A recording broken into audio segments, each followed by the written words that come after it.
Alright guys, so I just came back from the BYD Atto 2 experience and here's my thoughts on this brand new EV. Now for the price of 100,000 ringgit, what you're getting here is actually quite interesting. Now first things first, let's check out the design. Now just to give you a bit of perspective, it's smaller than the Atto 3, but it's actually similar size to the Proton X50. Now from the front, notice that we do have these very slim headlights that looks quite okay. It's not the most handsome SUV out there, but I think it's quite safe and it's very minimalist. From the side, we do have a very nice SUV profile, but what I noticed here is that the rims at 17 inches is a little bit too small. I think 18 inch might be the perfect size, but 17 inch looks a bit small for this kind of build. Now my favorite part would definitely be the rear with that very striking looking lights. It reminds me of the Mercedes EQB, and overall I think it's still quite a handsome looking SUV for the price of 100k. Now moving on, let's check out the inside, which is the most important part because that's where you're going to be in all the time. Now first things first, I like that there's a lot of premium materials almost everywhere within reach. That means you have those synthetic leather, everywhere is soft touch, which is quite nice. I also like the kind of rugged looking triangle elements that's used on the door handles as well as the middle console.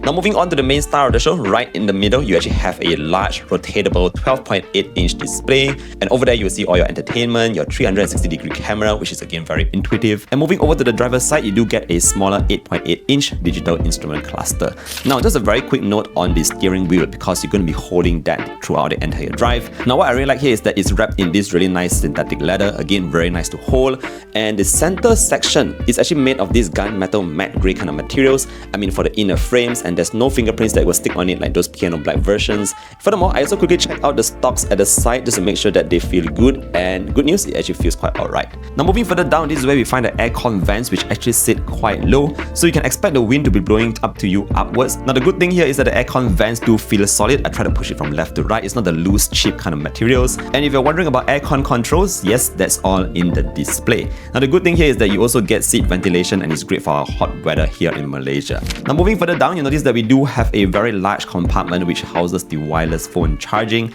that's actually situated on the passenger side. Moving on, you also have two cup holders, and you also have that fairly large armrest section, again with that synthetic leather padding, so everything just feels very comfortable and premium at the same time. Now moving over to the seats, what I noticed here is that the seats are again very comfortable both in the front and at the back. It actually provides you quite a decent support, and I think it's great for EV cars because sometimes you might be going a bit faster than you expect.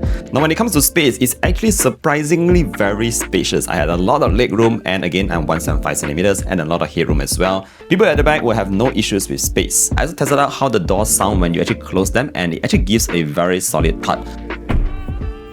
Last but not least, moving over to the boot, you do have a fairly large space over here, 400 liters apparently, but there's no power button to actually close the lid. So you might find it a little bit tricky if you're trying to close it down, and it's actually quite high up there. So yeah, overall, quite impressed with the BYD Atto 2, again for the price of 100k. I think my main concern here might be the range, which if you translate it to WLTP is about 350 kilometers. So overall, what do you think? Me personally, I think it's always good to see more options coming into the EV market, so you have more choices, and that is always a good thing for the buyer. Let me know what you think. I'll see you guys in the next one. Bye bye.